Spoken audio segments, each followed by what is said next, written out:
Anong bus? Yung bus po ng airport. Pero hindi pa naman po naman pala yun. Saan papunta yun?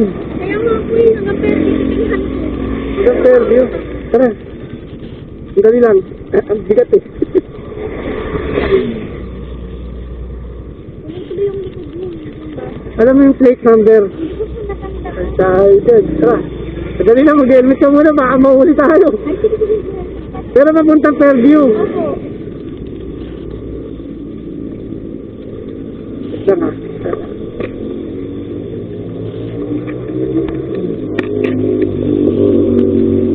May katabi ka ron? May katabi ka? Tinatawagan ko yung cellphone, hindi ko na makontak.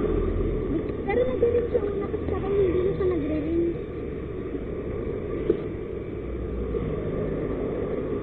Pero matagal yung bus eh. Tara, tara. Sobrang ano ko lang kasi.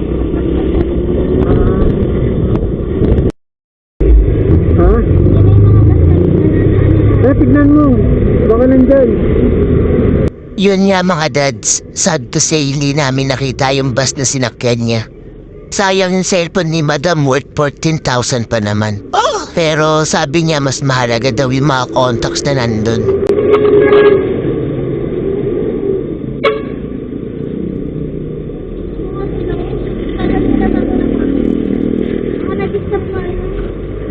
Hintay tayo konti. Mga na pwede maghintay. Delikado rito. Ha? Doon lang ako sa tindahan. Hintayin mo rito. Nahanap namin bus yung biyaheng sa Pampalay.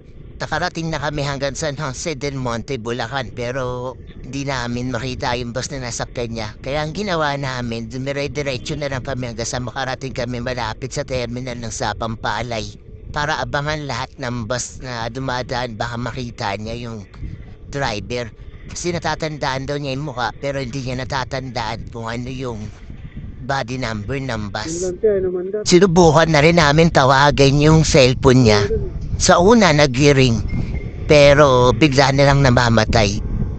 Kaya sigurado may nakakuha nun. Kasi sabi niya meron daw siyang katabing lalaki.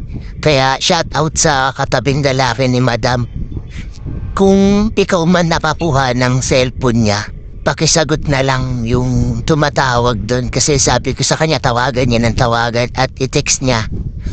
At kung iba naman yung nakakuha, please lang pakisagot naman daw po ng tawag or text dun sa cellphone para may balik sa kanya.